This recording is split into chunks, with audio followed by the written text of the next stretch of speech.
para nós, não é? E o que nós estamos vivendo aqui faz parte disso que Deus reserva para os seus filhos, esse encontro, esse ajuntamento de pessoas para louvar o seu nome, para agradecer pelas bênçãos, para crescermos espiritualmente. Isso é maravilhoso. Abra sua Bíblia no livro de Atos,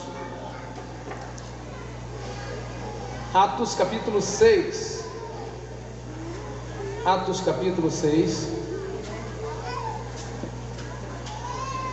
Enquanto você abre a Bíblia, quero, em nome aqui do pastor Evandro, doutor Enéas, todos os organizadores do programa, toda a direção da igreja aqui em Pindaré, agradecer ao grupo de operações evangelísticas de Santa Inês, Goese, nosso amigo Edmilson aí, diretor do Goese, todos os a sua equipe, agradecer pela disposição de servir a Deus com esse ministério em todos os lugares onde são chamados. Muito obrigado pela presença de vocês. O doutor Enéas me pediu para não esquecer de avisar em nome dele aí, fazer esse agradecimento a vocês. Atos capítulo 6, verso 3. Se você não tem a Bíblia em mãos, você vai abrir os ouvidos e ouvir. Atos capítulo 6, verso 1, diz assim: ora, naqueles dias, multiplicando-se o número dos discípulos, houve murmuração dos helenistas contra os hebreus, porque as viúvas deles estavam sendo esquecidas na distribuição diária.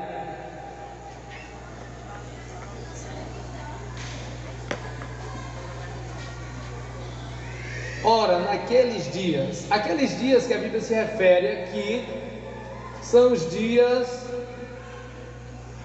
posteriores à descida do Espírito Santo lá em Jerusalém.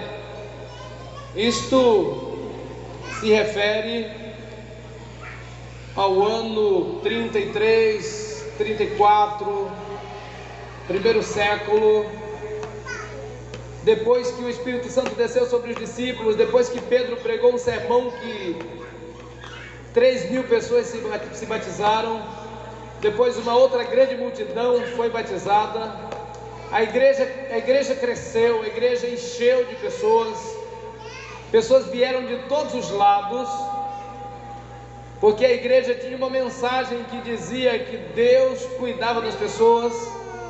A mensagem da igreja dizia que a quem aceitava a Cristo encontrava abrigo, encontrava solução para os seus problemas, encontrava realização. Então muitas pessoas vinham para a igreja procurando solução, como acontece hoje também. Às vezes pensamos que aquela multidão que veio e se converteu e entrou para a igreja veio toda prontinha, bonitinha, impecável, sem problemas. Não, pelo contrário, elas vieram da mesma forma que as pessoas vêm hoje, com suas dificuldades, com seus problemas, suas necessidades, seus problemas familiares, suas aspirações. Elas vêm para tentar preencher esses vazios dentro da igreja, porque nós pregamos que Jesus é a solução, que Ele é a esperança, que Ele satisfaz. Então as pessoas vêm para preencher esse vazio. E assim aconteceu naqueles tempos. Só que, devido à grande multidão de pessoas que aceitou a Cristo, que estava vindo para a igreja, os líderes da igreja não estavam dando conta de atender, e as boas obras estavam sendo colocadas de lado.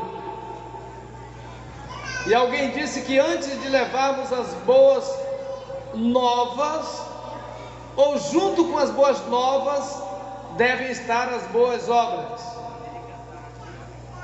E aquele foi um momento difícil, porque um grupo de pessoas começou a murmurar começou a reclamar e dizer: a igreja não está cumprindo o seu papel, a igreja não está nesse mundo só para pregar, a igreja está também para atender as necessidades das pessoas, a igreja tem um papel social, e esse papel não está sendo cumprido, as viúvas estão sofrendo, as viúvas não estão recebendo sua distribuição diária, os órfãos estão passando necessidade, e então começaram a murmurar diante da igreja, e os discípulos, que eram os cabeças da igreja, ouviram isso, e ao invés de ignorar, eles pararam para pensar que isso era uma coisa muito séria. Desde os primórdios da igreja, Deus ordenou que a igreja cuidasse não só da parte espiritual das pessoas, mas também das suas necessidades. Como igreja, nós temos obrigações sociais. Nós precisamos curar o que está ferido, nós precisamos dar alento para quem está desalentado, precisamos dar cobertor para quem está descoberto, precisamos dar roupa para o nu, precisamos dar alimento para quem tem fome, precisamos consolar aqueles que choram. A igreja, ela precisa atender as pessoas de maneira integral. E era por essa questão que as pessoas, os helenistas, aqueles que se converteram dentre os gentios, estavam acusando a igreja de que não estava cumprindo seu papel. E os discípulos, ao invés de ignorar esse murmúrio, eles pararam e disseram: realmente a igreja precisa fazer alguma coisa para que esse povo seja atendido e assim possamos cumprir o nosso papel. O que eles fizeram? Se reuniram, fizeram uma convocação geral e disseram: vamos escolher 7 homens. Esses foram os primeiros diáconos que foram escolhidos da igreja. Escolheram 7 homens e disseram: vocês tomarão conta desta parte aqui. Esta parte é com vocês. Nós vamos continuar pregando o evangelho, porque o evangelho, ele tem uma dupla função. Ele tem a sua função interna na igreja, cuidar dos que já estão, é a função interna. E ele tem uma função externa, buscar mais gente para a igreja, pregar o evangelho para mais pessoas. Isso não pode parar. Uma parte não omite a outra, uma parte não anula a outra. A missão interna tem que continuar, e a externa também. Se você continuar lendo, você vai ver que eles fizeram uma reunião e escolheram 7 homens. Homens de boa reputação, homens cheios do Espírito Santo, homens piedosos, homens que aborreciam a avareza, homens que tinham o coração bondoso. Escolheram esses 7 homens e disseram: vocês vão tomar conta dessa parte para que esse povo nunca mais reclame. Vocês vão tomar conta disso aqui para que as viúvas recebam alimento. Vocês são responsáveis pelos alimentos dos órfãos. Vocês vão ajudar aqueles que estão doentes. Vocês vão orar com as pessoas que precisam de oração. E nós vamos pregar para mais pessoas, porque o evangelho não pode parar. A igreja não pode cuidar somente dos internos em detrimento daqueles que estão fora. A igreja não pode cuidar somente de pregar o evangelho e esquecer que as boas obras acompanham e que tem muita gente ao nosso redor passando fome. A igreja de Deus precisa neste mundo cumprir cabalmente a sua missão. E a sua missão inclui tudo isso, inclusive o mutirão de Natal. O mutirão de Natal é uma tradição nossa, é um estilo de vida, melhor dizendo. É um estilo de vida da igreja adventista. E nós não podemos deixar de falar essa linguagem. Existem muitas pessoas que estão ao nosso redor precisando de nós. Elas precisam de Deus muito mais do que 1 quilo de arroz. Mas elas não sabem que precisam de Deus mais do que 1 quilo de arroz. Para algumas pessoas nós precisamos dar arroz e farinha primeiro, para depois falar de Deus.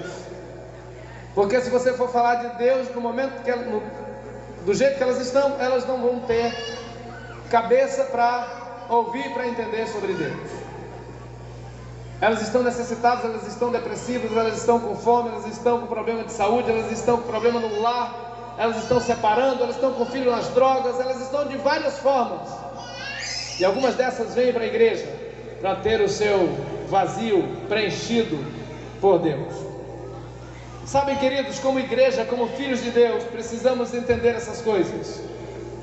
Precisamos entender que o Evangelho é composto não apenas da pregação da palavra de Deus, mas quando eu estendo a minha mão para alguém que está frágil do meu lado, que precisa levantar, eu estou pregando o Evangelho para ela. Quando eu dou um pão para alguém que está com fome, eu estou pregando o Evangelho de Cristo. Quando eu dou água para quem tem sede, quando eu dou hospedagem para quem está na rua, quando eu simpatizo por alguém, eu estou pregando o Evangelho, porque é assim que Jesus fazia. A Bíblia diz que Jesus, ele se aproximava das pessoas, ele simpatizava com elas, ele supria as suas necessidades e ordenava: segue, e as pessoas seguiam. Que maravilha, assim era Jesus.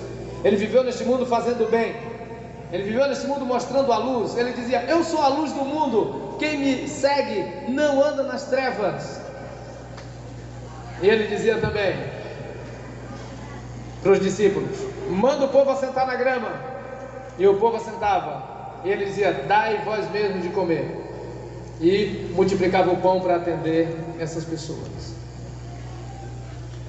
Jesus, quando subiu ao céu, ele disse assim: assim como eu fui enviado, eu também vos envio. Vão e façam como eu fiz, e assim cumprireis a lei do céu. Queridos, que a vida de Cristo neste mundo possa ser objeto da nossa meditação, do nosso estudo, para que copiemos a sua vida piedosa que ele esteve aqui nesse mundo, que ele teve neste mundo, e como ele tratou as pessoas, como ele supriu-lhes as necessidades, como ele atendeu o seu público que estava ao seu redor, como ele deu comida para eles, como ele deu saúde para eles, como ele deu aquilo que eles necessitavam, e também como ele salvou essas pessoas para o reino celestial. Que esta igreja, que todos nós que estamos aqui, possamos ser essa luz semelhante a Jesus, que atende as pessoas, não somente pregando, mas ajudando, estendendo a mão, levantando, mostrando Jesus através dos nossos atos. Um dia desse eu li uma história que eu achei interessante. Uma cidade foi devastada por uma catástrofe, e ali as casas foram derrubadas, a grande maioria.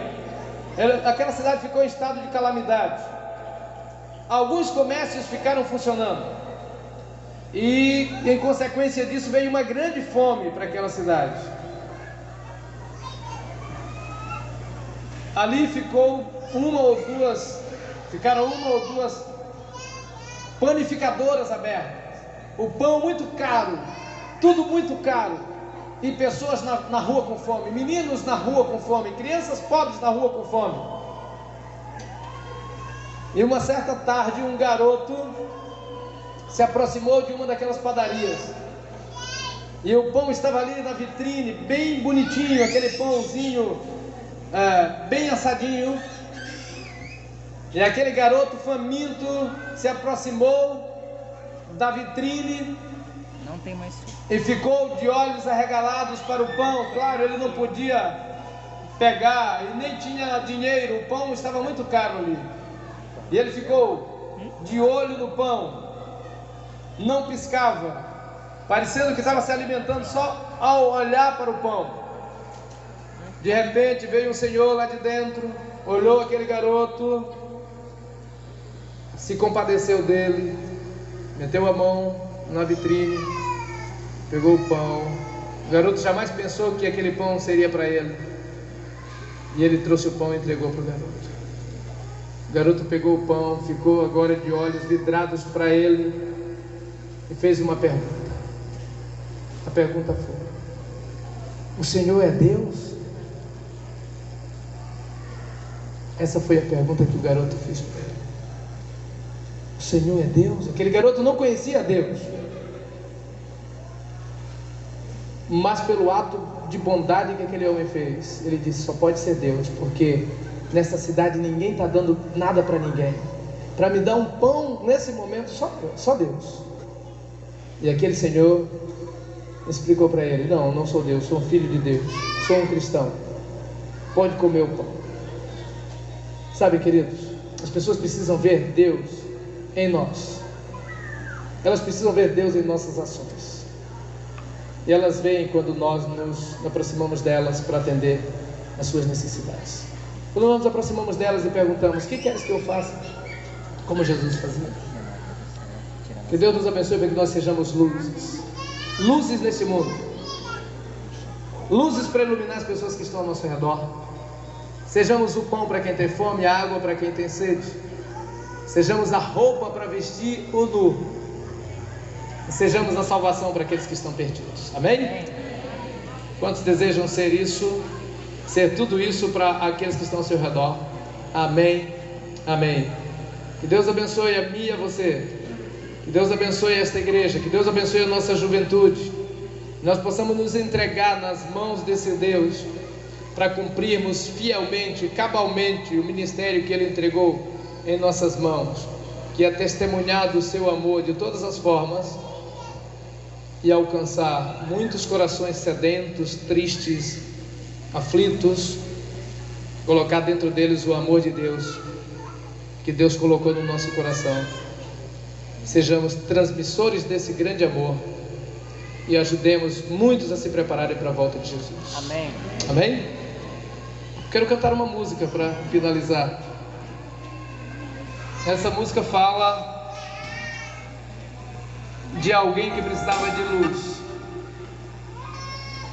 E ela diz que nós precisamos mostrar essa luz. Essa luz que vem da cruz. A cruz de Jesus.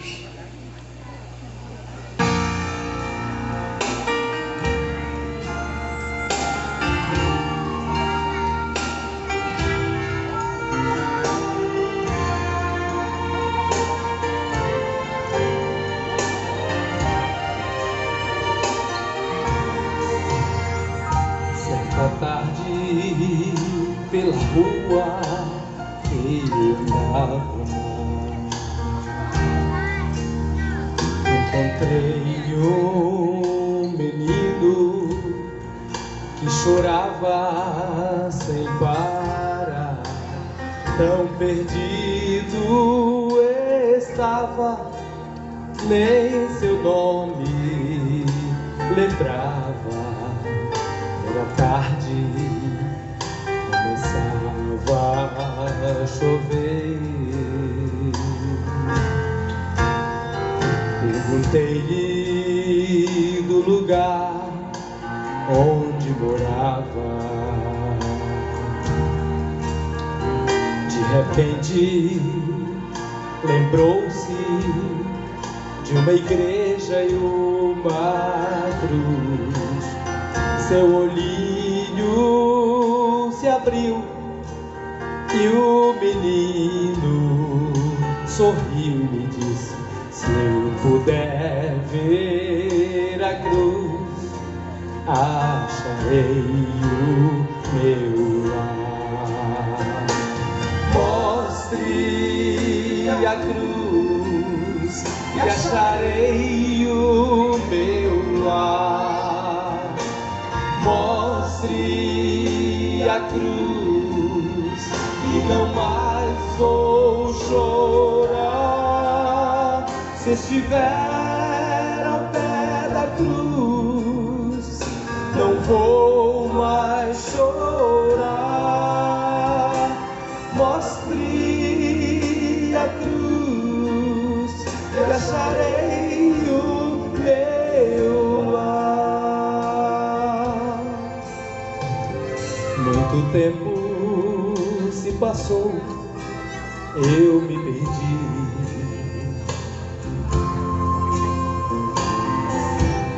Do meu mestre, pela vida caí.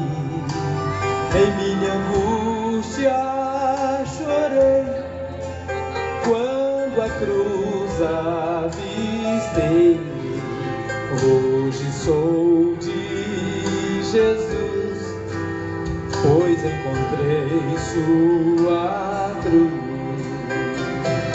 Mostre a cruz e acharei o meu lar.